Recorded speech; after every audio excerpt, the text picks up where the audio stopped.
Good morning, students. Last period we started the topic of the sexual reproduction in the flowering plants. Last period started, and we discussed about that last period the structure of the microsporangium. Okay, the microsporangium covered with the four layers. Those are the epidermis, endothecium, middle layers, and tapetum. Okay, the next topic is the microsporogenesis. Microsporogenesis. The sporangium tissue, or also we call it the microsporangium tissue.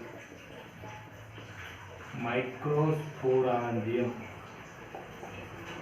Okay, this tissue participate in the meiosis division. Also we call meiotic. Okay, the meiotic division. Okay, they participate in the four microspores. Okay, the microsporangium tissue, they participate in the meiotic. Each microsporangium tissue give the birth of the four microspores. Microspores. This we call in the microsporogenesis. From the microsporangium tissue, the birth of the four microspores. This we call in the microsporogenesis. Microsporogenesis. Okay. This microspores also we call in the pollen grains. Also we call in the pollen grains. The microspores also another name is the we call in the pollen grains. Okay. Now we are going to discuss the pollen grain structure. Pollen grain structure of the pollen grain. Okay. The pollen grains are the round shaped. They are covered with the two layers. They are covered with the two layers. This is the nucleus. Okay. The outer layer we calling the exile. Okay. Inner layer we calling the intine. Okay. The pollen grains covered with the two layers. Outer layer we call the exile. Inner layer we call the intine. Okay. The exile made with the sporopollen. The material is the sporopollen. Exile. Sporopollen. Okay, the intine made with the pectin and cellulose.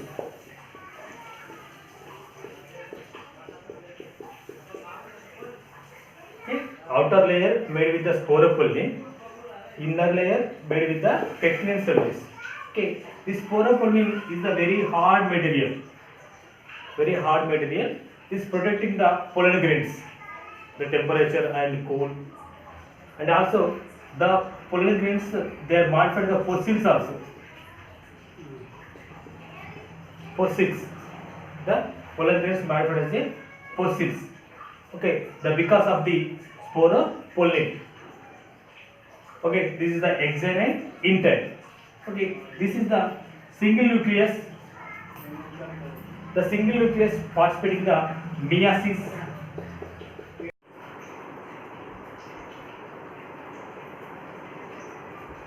The pollen grains, the one nucleus, they participate in the mitosis. They form the two cells. One is the vegetative cell, and second one is the generative cell. Okay. The generative cells also they participate in the mitosis. They forming the two male gametes. Two male gametes. Okay. The three celled stage, the pollen grain reach to the stigma for the pollination. Okay, this is the development of the pollen grain and structure of the pollen grain. Now we see the pollen grain how the round shaped and they covered with the two layers. One is the exile, second one is the intine. Exile and intine. Okay, the exile made with the sporopollen, intine made with the pectin and cellulose. Okay, the sporopollen is a very hard material and they protect the pollen grain from the temperature and cool also. Okay, the intine made with the pectin and cellulose. The cell they participate in the mitosis. They form the two cells. One is the vegetative cell. Second one is the generative cell. Okay, the generative cells also participate in the mitosis. They forming the two male gametes. The three celled stage, the pollen grain reach to the stigma. Okay, this is the development of the microsporangium and also pollen grains. Okay, the next step is the megasporangium. Megasporangium. Okay, in this gynoecium, they have the three parts. One is the ovary and style. Third one is the stigma. Okay, the three parts we know already discussed it there. Okay, this is the thalamus, this is the ovary and style and the stigma. Three parts. Okay, the gynoecium have the three parts: ovary, style, stigma. Okay, this ovary part we calling the megasporangium. The ovary part we calling the megasporangium. Okay, in this ovary, the ovals are present in the ovary. Okay, the ovals are attached in the ovary. The help of the funicle. Okay, now we can see the structure of the oval. This is the one oval. Structure of the oval. Okay, the ovals are covered with the two layers that we call the integuments. We calling the integuments. Outer integument and inner integument. Outer integument and inner integuments. And also this integument, the top of the place, some places found here, just like hole-like structure. That place we call the microphyllid. What we calling microphyllid. Okay, opposite the microphyllid we call the chelaza end. Chelaza. Here place we call the chelaza end. Okay, inside the nucellus presents. The center of the nucella, embryo sac also presents in this. Okay, now we can see the structure of the oval. What is the two integuments, outer integument and inner integument. Okay, which is in the integument place, the hole is formed in the file, we call it the microphyllid. Okay, the opposite the microphyllid we call it the chelaza end. Okay, in the inside the nucellus present, the nucellus, the form inside the nucellus, the embryo sac is presented. This is the structure of the oval. Okay, the structure of the oval, the based on this microphyll and chelaza, the embryo sac, the ovals are classified as three types. How many types mean? Three types ovals are present. One is the orthotropous oval, anatropous oval, campylotropous oval. Three types ovals are present here: orthotropous, anatropous, and campylotropous. First, you can see the orthotropous oval. Okay, orthotropous oval. Here, the microphyll and embryo sac and chelaza, they are the one vertical line. They are like vertical line. This type we call the orthotropous oval. Okay, microphyll and embryo sac and chelaza, they are in vertical line, the straight line. They present the straight line. That type of ovals we call the orthotropous ovals. Okay, example is the polygonum. The polygonum oval we call the orthotropous ovals. Okay, second one is the anatropous. That is the this part, the embryo part is curve. They have the curve, and between this hilum and this embryo sac have the 180 degrees. Between this the 180 degrees. That time we call the anatropous oval. Okay, anatropous ovals means this is this chelaza end and microphyll end. They have the 180 degrees curve between this. This type we call the anatropous end. Example is the sunflower. The sunflower, they have the anatropous ovals. Okay, next one is the campylotropous ovals. Campylotropous ovals is that embryo sac have some curve, means horse curve. They have some curve. This type ovals we call the campylotropous ovals. Here the embryo sac have the curve. Embryo sac have the curve. This type we call the campylotropous. Okay. The ovals are three types. One is the orthotropous, anatropous, campylotropous. Okay, orthotropous is they are in vertical line. Means the microphyll, embryo sac and chelaza, the vertical line. This type we call the orthotropous. Okay, anatropous means this chelaza end and microphyll, they have the 180 degrees curve. That type we call the anatropous. Example is the sunflower. And the campylotropous is the embryo sac have some curve. Example is the beans. Okay, that is we call the campylotropous. Okay, this is the megasporangium and microsporogenesis. Microsporogenesis means from the microsporangium, the microspores are formed. That is we call the microsporogenesis. The pollen grains, the three-celled stage. One is the vegetative cell, two is the male gametes. They reach to the stigma.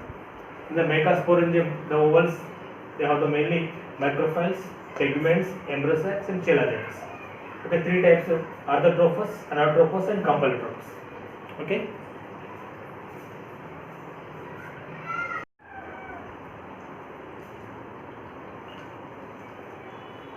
Good morning, students. ఇటువంటి టాపిక్లో కూడా మనము సూక్ష్మ సిద్ధ బీజాశయం యొక్క నిర్మాణం తెలుసుకుందాం.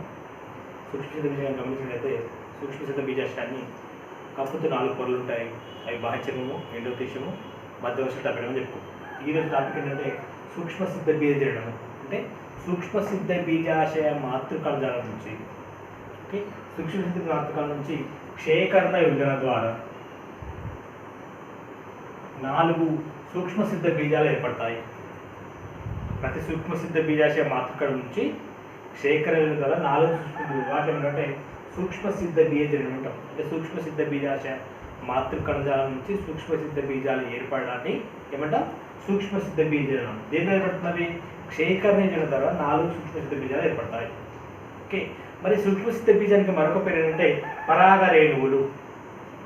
ఏ రేణువులు? పరాగరేణువులు.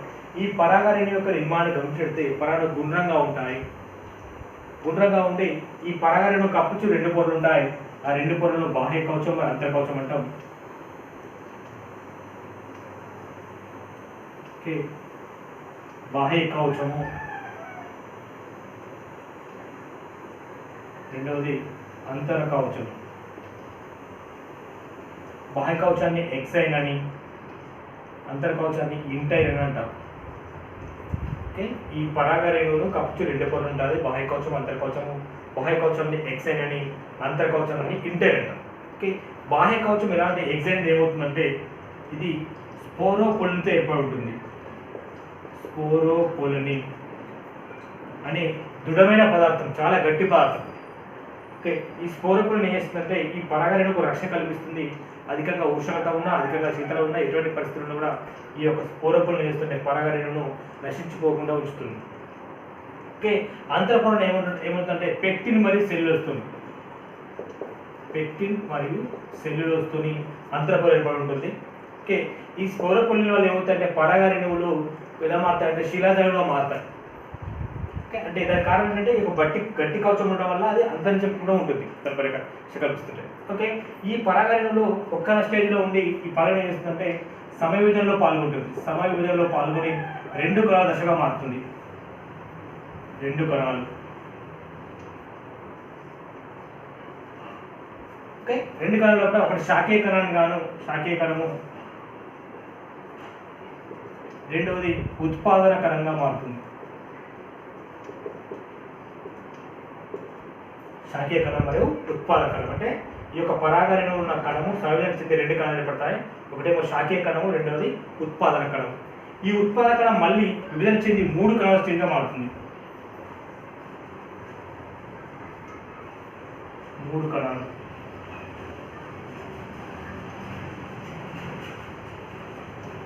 ఓకే, పైన శాఖ ఎలా అవుతుంది, ఈ 2 ఎలా అవుతుందంటే పురుష సంయోగ బీజాలుగా మారుతాయి.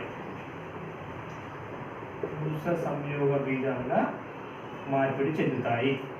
ఓకే, ఈ పరాగరేణువు మొదటగా విభజన చెంది 2 కణాలు.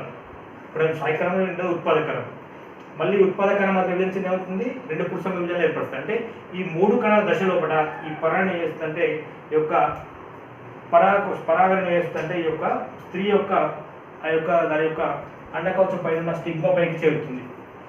అండకవచం పైన అండం పైన ఉన్న స్టిగ్మా పైకి చేరడం జరుగుతుంది. ఇవి పరాగరేణువులు.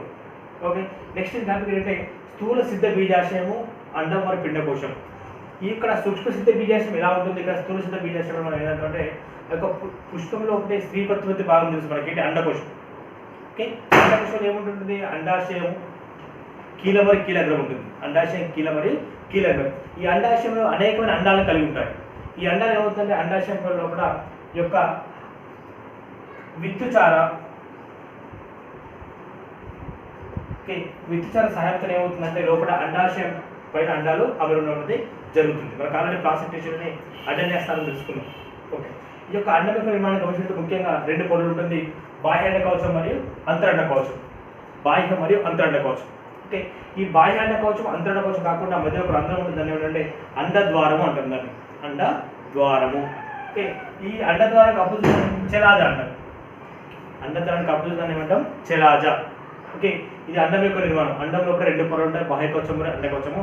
అండం యొక్క పై భాగం లోపల ఈ కవచం మధ్య ఖాళీ పరిచయం దాన్ని అండద్వారం అంటాం.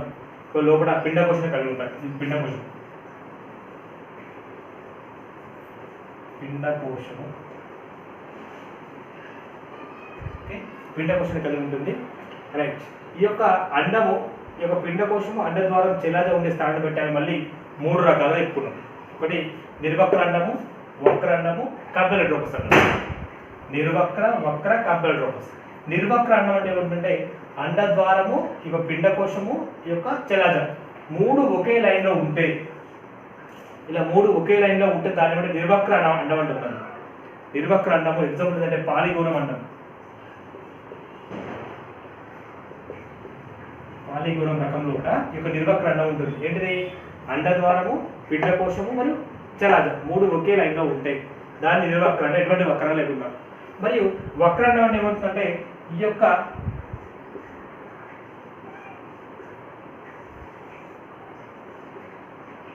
ఈ పిండకోశము మరియు ఈ యొక్క చెలాజ 180 డిగ్రీస్లో ఉంటే, పిండకోశానికి చెలాజకు 180 డిగ్రీస్లో ఉంటే దాన్ని ఏమంటామంటే వక్ర అండం అంటారు. ఏమంటే వక్ర అండం అంటే ఈ యొక్క పిండకోశం మరియు ఈ యొక్క చెలాజ అనేది 180 డిగ్రీలో ఉంటే దాన్ని ఏమంటామంటే వక్ర అండం అంటారు. నెక్స్ట్ కాంపెలట్రోపస్ అండం. కాంపెలట్రోపస్ అండంలో కూడా పిండకోశం కొంచెం వంపు తిరిగి ఉంటుంది. పిండకోశము గుర్రపు నాడ ఆకృతిలో ఉండి కొంచెం వంపు తిరిగి ఉంటే దాన్ని ఏమంటామంటే అటువంటి అండాన్ని ఏమంటామంటే కాంపెలట్రోపస్ అండము. ఈ పిండకోశము ఎలా ఉంది? కొంచెం వంపు కలిగి ఉంటుంది, వంపు తిరిగి ఉంటుంది. ఇటువంటి కాంపెలట్రోపస్ అంటాం. ఓకే, ఈ వక్రాండం ముఖ్యంగా ఎక్కడ ఉంటుందంటే సన్ఫ్లవర్, పొద్దురు పువ్వులో కూడా. ఇవి ఏంటంటే విత్తనాలు అంటే చిక్కుళ్ళు కానీ వేరుశెనగలు అటువంటి కూడా కాంపెలట్రోపస్ అండాన్ని కలిగి ఉంటాయి. ఓకే, ఇది సూక్ష్మసిద్ధ బీజ జననము, పరాగరేణి యొక్క నిర్మాణము, స్థూలసిద్ధ బీజాశయంలో కూడా అండం యొక్క నిర్మాణం చెప్పుకున్నాం. ఓకే, మళ్ళీ చూద్దాం. సూక్ష్మసిద్ధ బీజాశయ మాతృకణజం నుంచి సూక్ష్మసిద్ధ బీజాలు ఏర్పడడాన్ని సూక్ష్మసిద్ధ బీజ జననం అంటాము. అదేవిధంగా పరాగరేణు, దాని మరొక పరాగరేణు కూడా బాహ్య కవచం, అంతఃకవచం ఉంటుంది. ఇది 2 కణాలు, ఒకటి స్టేజ్ నుంచి 2 కణాలు సంకరించేది. ఒకటేమో శాఖీకరణం, 2 ఉత్పాదకరణము. ఉత్పాదకరం మళ్ళీ వివరించింది 3 కణాల స్థితిలో కూడా 2 పురుష బీజాలు మరియు శాఖీకరణం. ఇప్పుడు ఎలా ఉంటాయంటే కీలకరంపై చేయడానికి సిద్ధంగా ఉంటాయి. నెక్స్ట్ స్థూలసిద్ధ బీజాశయము. ఇది ముఖ్యంగా ఏంటంటే దీంట్లో కూడా అండాశయంలో కూడా అనేక అండాలు అమలు ఉంటాయి. అండం యొక్క నిర్మాణం గమనించితే అండంలో కూడా అండద్వారము, పిండకోశం మరియు చెలాజ కలిగి ఉంటాయి. ఓకే, అవి నిర్వక్రాండం, వక్రాండం, కాంపెలట్రోపస్. నిర్వక్రాండం అంటే ఒకే సరళరేఖపై ఉంటే వాటి ఏమంటామంటే నిర్వక్రాండము. ఈ 180 డిగ్రీస్లో ఉంటే దాన్ని ఏమంటామంటే వక్రాండము. ఈ పిండకోశం గుర్రపు నాడ ఆకృతిలో ఉండి కొంచెం వంపు తిరిగి ఉంటుంది, దాన్ని ఏమంటామంటే కాంపెలట్రోపస్ అన్నమాట. Okay, right, thank you.